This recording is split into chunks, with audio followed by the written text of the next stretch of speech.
lundi 5 août. Merci de nous rejoindre sur la première, Yorana. À la une de l'actualité ce soir, les propos à caractère antisémite d'un avocat indignent toute la profession et la communauté juive. Sur les réseaux sociaux, l'auteur des faits a fait référence au camp de concentration de Dachau en évoquant un fumoir vitré. Il risque 5 ans de prison et plus de 5 millions de francs d'amende. Les agriculteurs des Marquises, victimes du phénomène climatique La Niña, leur culture s'assèche par manque d'eau. Couplé au réchauffement climatique, les effets de La Niña sont démultipliés. 250 kilos de détritus récoltés en 1h30 dans le quartier de la Mission. Les élèves du lycée Lamennais se mobilisent pour nettoyer leur territoire. Des déchets qui atterrissent forcément dans les dépotoirs, mais pour combien de temps encore? Élément de réponse avec Natacha Silagi dans ce journal. Il faut être excellent en maths et très agile de ses mains. Le métier de mécanicien aéronautique est avant tout destiné aux passionnés, à des passionnés qui se forment sur le territoire. Et enfin, un spectacle de haute voltige est à découvrir à la fin de cette édition. Il est signé le cirque Leroux, la nuit du cerf, nommé pour le Molière 2020 de la création visuelle, voit 6 artistes mélanger comédie et acrobatie pour le meilleur et pour le rire. Le barreau de Papeete n'avait pas besoin d'une telle affaire. Après le dérapage antisémite d'un de ses avocats sur les réseaux sociaux, l'émotion est grande du côté de la communauté juive de Tahiti et de l'Hexagone. Une vidéo publiée ce week-end dans laquelle l'avocat établit une comparaison très douteuse. Plusieurs plaintes sont déposées aujourd'hui et une enquête est ouverte. On est censé être exemplaire tant dans le service de notre profession qu'en dehors. S'est exprimé le bâtonnier de l'Ordre des avocats. Les détails avec Caroline Fary et Heidi Enko. Ça fait 60 ans que je suis là, j'ai jamais entendu une horreur pareille. Serge Quensolal porte plainte pour apologie de crimes contre l'humanité. L'ex-consul d'Israël en Polynésie est sous le choc. Les propos de l'avocat au barreau de Papeete vantant dans sa vidéo les mérites d'un four qui aurait pu servir à Dachau ont fait le tour des réseaux sociaux. La suite fait même allusion à la solution finale. Un comble pour le représentant d'Israël à Tahiti qui a perdu son oncle à Auschwitz. C'est lamentable, cette personne est un antisémite dans l'âme, il est profondément raciste. Il y en a encore des comme ça, malgré tout. Et je pense qu'il n'a rien à faire ici, moi. Je pense qu'on a mis à la porte de ce pays un imam qui en avait fait beaucoup moins. Il prêchait le Coran, bon, ça on peut, comme on veut. Mais lui, c'est une apologie du crime. C'est l'horreur. Au niveau national, l'affaire fait réagir la Ligue internationale contre le racisme et l'antisémitisme. En Polynésie, l'Ordre des avocats condamne fermement les propos et assure qu'une procédure disciplinaire sera engagée. Ça me paraît être d'autant plus grave que nous avons tous prêté un serment qui comporte un devoir qui est celui de la dignité et de l'humanité. Voilà. Et nous, nos obligations excèdent notre profession, c'est-à-dire qu'on est censé être exemplaire et en tout cas répondre aux devoirs qui sont rappelés dans le serment, tant dans l'exercice de notre profession qu'en dehors. Côté pénal, une enquête préliminaire a été ouverte. La qualification, encore une fois, qui est celle que j'ai indiquée, s'impose. Il s'agit, en tenant de tels propos, de faire de l'apologie publique de crimes contre l'humanité. Quant au président de la communauté juive de Tahiti, il ne souhaite pas polémiquer et laissera la justice suivre son cours. L'avocat en question risque une peine d'emprisonnement de 5 ans et 5 millions de francs d'amende. Et lui encourt 20 ans de prison pour avoir battu sa conjointe en 2019 au point de lui causer une infirmité permanente. Un quinquagénaire est jugé par la cour d'assises pour répandre des faits de violence conjugale. C'est un des 5 dossiers examinés lors de cette 3e session de l'année. Elle se tient sur 2 semaines. La seconde affaire porte sur une tentative de meurtre. Un homme de 24 ans risque la perpétuité pour avoir tenté de tuer sa compagne. Les 3 autres dossiers concernent des viols sur mineurs qui seront examinés à huis clos. Et il a fallu l'intervention des médias de notre chaîne, en l'occurrence, pour résoudre le conflit. Nous vous parlions la semaine dernière de cette altercation sur fond de litige foncier entre deux familles dans la vallée de Mataïa. Les deux parties se disputent des terres depuis 15 ans et leur quotidien a été devenu invivable. Après la diffusion de ce reportage, le président du Tabinihouir Attira a mobilisé ses troupes. Lors d'une réunion publique à laquelle était convié Ter Alpha, le ministre du Foncier aurait promis aux riverains que la vallée sera désenclavée, selon nos confrères de Tahitianfo. Les agriculteurs des Marquises, victimes collatérales du phénomène climatique La Niña. Ils causent une sécheresse intense qui pèse sur leur culture agricole. Certains producteurs s'interrogent déjà sur l'avenir de leur production. Kaline Yennar. Un paysage lunaire se dessine depuis 2 ans aux Marquises. Cette sécheresse prolongée est une conséquence directe du phénomène météo La Niña et elle affecte les récoltes agricoles de la terre des hommes. Le temps que tes semis ils prennent, que tu les mets en terre, tu n'as même pas pu récolter, tu n'as plus d'eau. Voilà. Et donc après ça se remet en question au niveau du type de l'agriculture.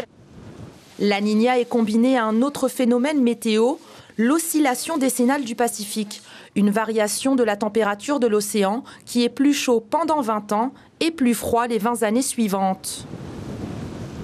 Et La Niña, ce qu'elle fait, elle refroidit l'océan. Et comme on est déjà sur un océan froid, donc un événement qui refroidit encore l'océan ne va pas favoriser la convection. Ça va au contraire annuler la convection, annuler l'évaporation.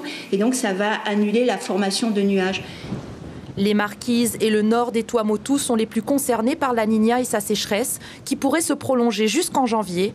Mais d'ici fin octobre, avec l'arrivée de la saison chaude, Météo France pourrait rafraîchir ses prévisions. Le phénomène La Niña, dont le cycle est amplifié par le changement climatique, il est donc urgent d'agir et d'éduquer les adultes de demain. Au lycée Lamné, la sensibilisation à la protection de l'environnement fait partie du programme scolaire. Une 50aine d'élèves de terminale a enfilé leurs gants, munis de leurs sacs poubelles. Avec l'association Project Rescue Ocean, ils ont arpenté les ruelles adjacentes à leur établissement pour ramasser les déchets. Et vous allez le voir, le constat est alarmant. Rowan Potoru, Patita Savea. Récolter un maximum de déchets, c'est l'opération du jour pour ces élèves de terminale. Chaque recoin est inspecté sur les abords de la route, dans le lit de la rivière. Rien n'échappe au regard avisé de ces protecteurs de l'environnement. Mais le constat est amer dès les premiers sacs remplis. Déjà, on voit que c'est vraiment dégueulasse partout. On a déjà trouvé une batterie, un ensemble de cartons, un pneu, un pneu. Là sous le pont, il y a du métal et tout. Du coup, c'est chaud parce que là, dès qu'il y a de l'eau, ça veut dire que ça part direct dans la mer après. Il y a beaucoup de petits déchets répartis partout et c'est très compliqué à tout ramasser. Avec quel sentiment? Déçu et aussi un peu triste parce que c'est dévastatrice, on va dire, dévastateur. Et dans cette opération de nettoyage, les professeurs ne sont pas en reste. On montre l'exemple. L'action du jour vient conforter le travail pédagogique axé sur la protection de l'environnement. J'avoue, je découvre des détritus, des choses que je connais pas. Donc, on voit de tout. Et là, on est en plein dedans parce que même eux, ils se disent, mais c'est pas possible qu'il y ait tout ça dans notre nature, autour de notre école, et que tout ça, ça va finir dans les océans. Et avec la saison de pluie qui va arriver, on voit ce qui va vraiment finir. On est vraiment dans l'action, c'est ça qui est top. En agissant, en ramassant les déchets, ça nous impacte un peu et du coup on se rend compte que faut vraiment essayer de faire plus attention et tout. Ouais, je pense qu'on va continuer à faire des actions comme ça après, avec l'association. Vous triez vos déchets, vous? À la maison, Après 1h30 de ramassage, c'est finalement 250 kg de détritus qui ont été récoltés par les élèves. Cela complétera les 23 tonnes déjà collectées depuis le début de l'année par l'association Rescue Océan. La pollution qui continue de piétiner la préservation de l'environnement. En Polynésie, le traitement des déchets reste un dossier complexe en raison de l'éloignement des îles, souvent sans solution pour collecter et stocker leurs déchets. On fait le point avec vous, Natacha Silagi, sur ce qui est en place aujourd'hui en Polynésie pour traiter les déchets. Bonsoir. Alors pour le traitement des déchets, vous le savez, il y a le CET de Peihoro, à Taravao, qui a ouvert en 2000. Il réceptionne 60 à 70 000 tonnes de déchets ménagers par an, alors de toutes les communes, à l'exception de Faa'a. Et puis il y a le nouveau CET de Hitia, aussi à Tahiti, qui vient d'ouvrir la semaine dernière. Il n'a pas encore toutes les autorisations, mais il annonce pouvoir accueillir entre 4 et 8 000 tonnes d'encombrants, donc machines à laver, réfrigérateurs, chaque année. Il y a bien sûr les CET dans les îles, celui de Bora Bora depuis 2011. Bora Bora qui a aussi son unité de compostage de déchets verts et son unité de broyage de verre. Tubuai et Rapa ont tous les deux un CET. Et puis aux Marquises, il y a les CET de Wapo et de Nukuhiva. Et puis il y a les déchets recyclables. Ceux-là, vous le savez, ils vont au centre de tri de Mututa. Il en réceptionne 6 000 tonnes par an, du papier, du carton. Et puis les déchets végétaux et le verre, 1000 tonnes par an, ceux-là sont revalorisés au niveau local. Et la Polynésie exporte ensuite une partie de ces déchets vers la Nouvelle-Zélande. Alors oui, une partie des déchets non toxiques sont expédiés vers la Nouvelle-Zélande, 350 containers compactés chaque année. Mais la Polynésie exporte aussi ses plastiques vers la Malaisie, ses canettes d'aluminium vers la Corée du Sud et ses piles vers la France. Alors tout cela, eh bien, ça a un coût. Ce financement, il est essentiellement financé, donc ces déchets sont essentiellement, ce traitement des déchets sont essentiellement financés par l'État et le pays. Alors même si les communes eh bien, doivent le faire normalement depuis 2004, c'est à travers le contrat de projet et le fonds intercommunal de péréquation que tout cela est financé. Et au final, les communes n'ont que 5 à 15% à financer de leur côté. Même chose pour les déchets toxiques qui sont transportés depuis les îles vers Tahiti. C'est le pays qui prend tout en charge via la direction de l'environnement. Et le gros problème, c'est que les îles éloignées ont quasiment toutes des dépotoirs sauvages. Alors, il y a beaucoup de dépotoirs dans les îles éloignées. Il y en a énormément dans toutes les îles. La plupart sont des dépotoirs sauvages. Mais le plus grand dépotoir que l'on a, eh bien, il est à Faa'a. Je vais peut-être essayer de la voir. Non. Il est à Faa'a. Vous le savez, le dépotoir a ouvert ses portes au début des années 70. Et aujourd'hui, les dernières expertises et les dernières études disent qu'à Faa'a, il y aurait 700 000 tonnes de déchets qui seraient installés donc, sur ce sol en plein air. C'est donc un dépotoir sauvage très polluant, ultra polluant, en raison des lixiviats, donc ce jus de déchets qui se répand dans les sols, et la pollution de l'air. Il y a aussi beaucoup de dépotoirs sauvages dans les îles des Tuamotu, et notamment Arongiroa, dépotoir qui a fait beaucoup de parler de lui, qui devrait fermer dans les jours qui viennent sur décision du conseil municipal. Il y a aussi celui de Makemo et celui de Rayatea qui vient justement de fermer récemment. Le pays compte faire appel au privé désormais. Merci beaucoup Natacha Silagi pour toutes ces explications. Le centre hospitalier de Taoné veut définir un programme de télésanté pour les îles éloignées, une solution prometteuse pour répondre plus rapidement aux besoins d'un patient présentant une maladie chronique ou une pathologie aiguë et dans le respect d'une prise en charge efficiente et de qualité. Une mission est en cours en partenariat avec des établissements de l'Hexagone. L'objectif de la mission est d'assister les équipes médicales et de direction du CHT dans l'élaboration d'un projet unifié de télésanté qui sera intégré à leur nouveau projet d'établissement. C'est avant tout une question d'organisation et de coordination des moyens, explique François Rouanet, neurologue au centre hospitalier de Bordeaux, au micro de Jacques Damour. Alors c'est avant tout une question d'organisation et de coordination des moyens.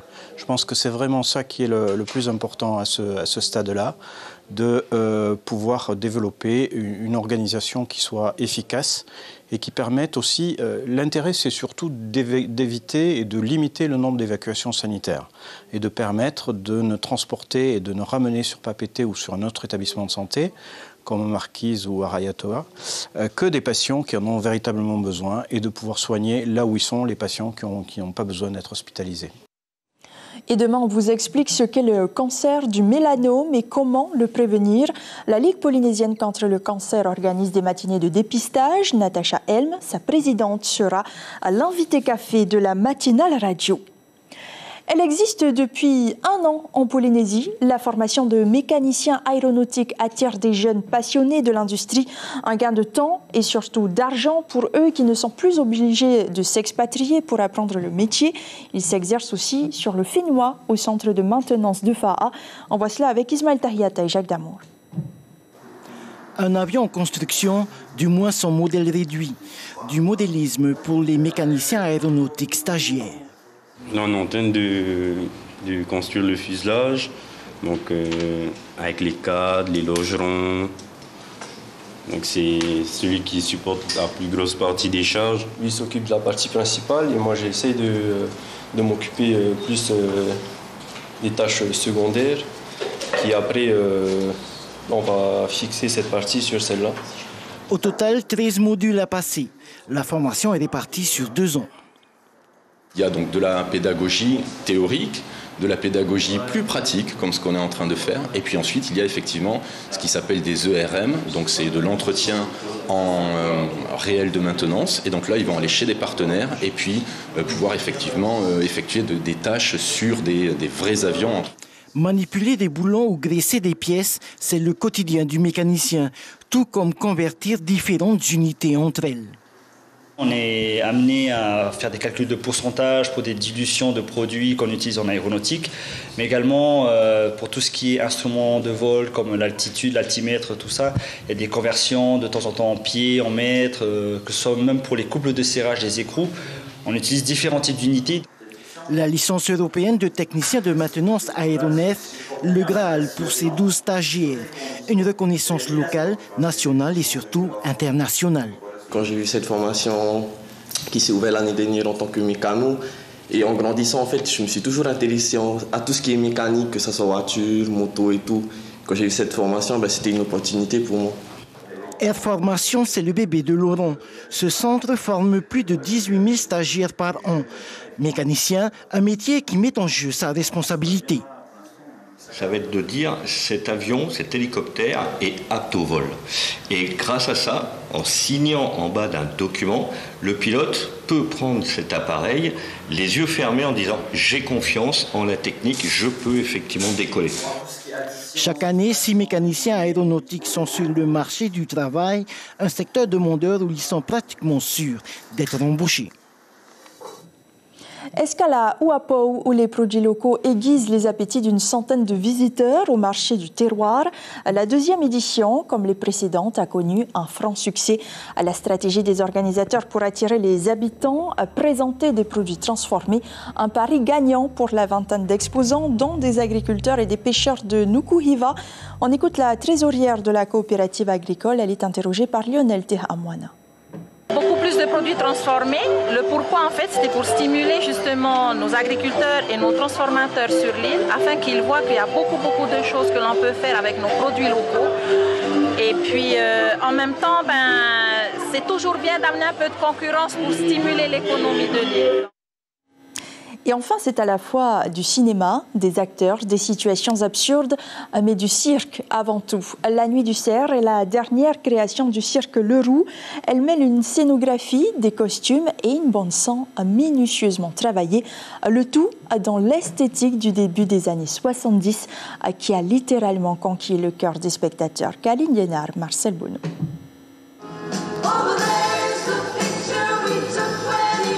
Des acrobaties à couper le souffle, mêlées à la sensibilité de la danse. Dès les premières minutes, le public embarque pour un voyage renversant.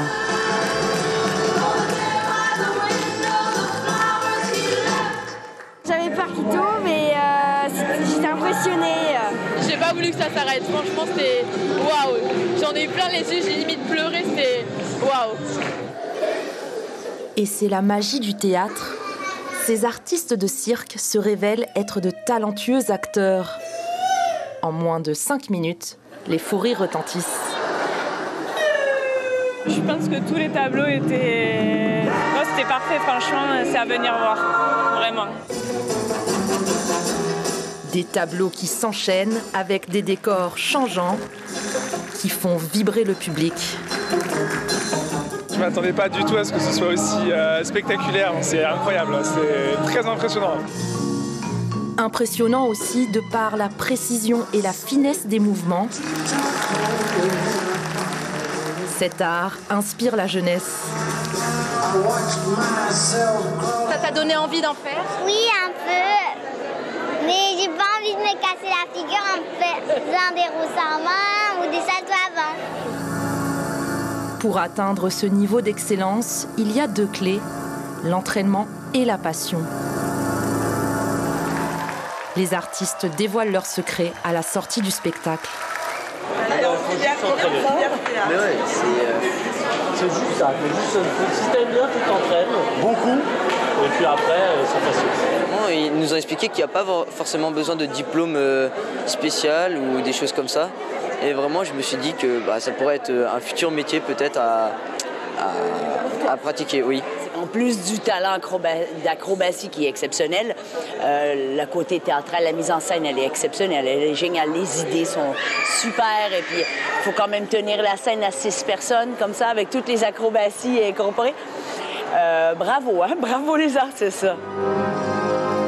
Des artistes d'une coordination exceptionnelle pour une représentation magistrale qui a révélé quelques vocations dès la sortie de scène.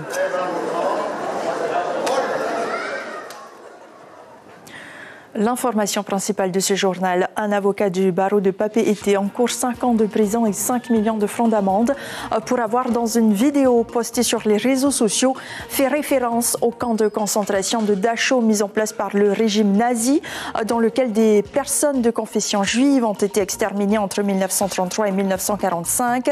Une enquête est ouverte pour apologie publique de crimes contre l'humanité et plusieurs plaintes ont été déposées.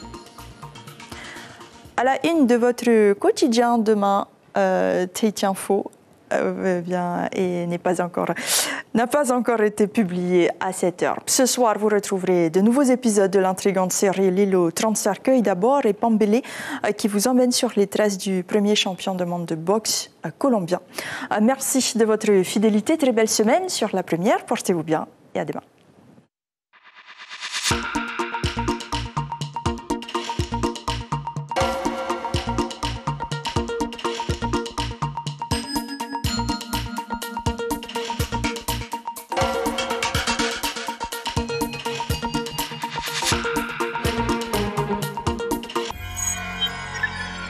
Retrouvez ce programme en replay sur notre site internet.